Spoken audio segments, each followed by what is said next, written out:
Bonjour. Dans cette séance, nous allons voir comment on remplit un tableau de valeurs à l'aide d'une Casio 35. Alors on a ici donc une fonction f définie pour x appartenant à moins 2, 1,5 par cette expression. F de x égale moins 1,2x au cube plus 2,4x au carré plus 3,3x moins 4,5. Et donc on veut tracer un tableau de valeurs pour pouvoir tracer le graphe de la fonction. Pour cela donc, on a une Casio donc 35 et c'est la même chose pour les Casio 90. Alors la première chose à faire, c'est aller dans le menu table. Pour cela on va dans le menu et on sélectionne le menu table ici. Pour le sélectionner, on appuie sur Exé et la fenêtre de la calculatrice nous montre les fonctions. Alors on va donc donner l'expression de la fonction f. La fonction f c'est moins 1,2x cube. Alors le moins c'est le signe moins, donc c'est le moins entre parenthèses. Donc on tape moins 1,2. X, on utilise cette touche là. Pour avoir au cube on fait chapeau 3. On sort de l'exposant en appuyant sur la flèche de droite.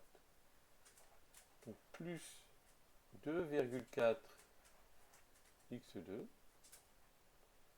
plus 3,3 x moins, là c'est le moins de la soustraction, 4,5.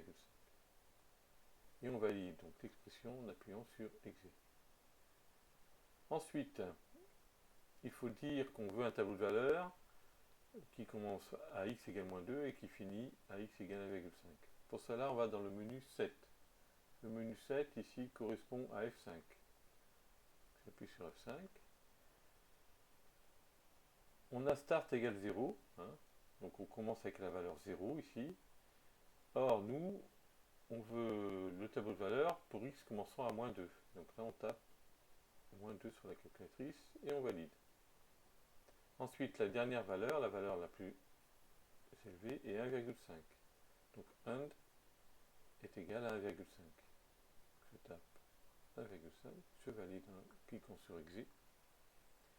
Et ensuite le pas, c'est-à-dire la valeur par laquelle on augmente, pour passer d'une valeur à l'autre dans le tableau, est égal au pas.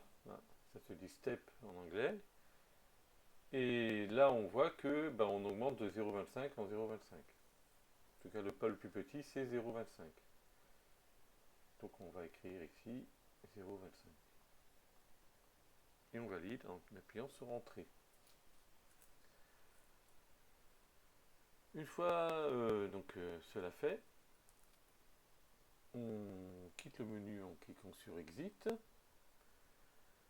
et on demande la table, donc le tableau de valeurs, en cliquant sur F6, puisque table correspond à F6. Alors donc on a un tableau ici qui est vertical.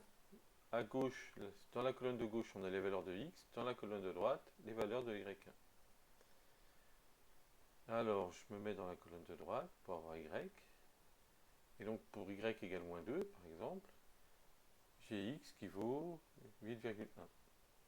D'accord, donc je le rentre ici. Alors moi c'est déjà rentré. J'ai 8,1.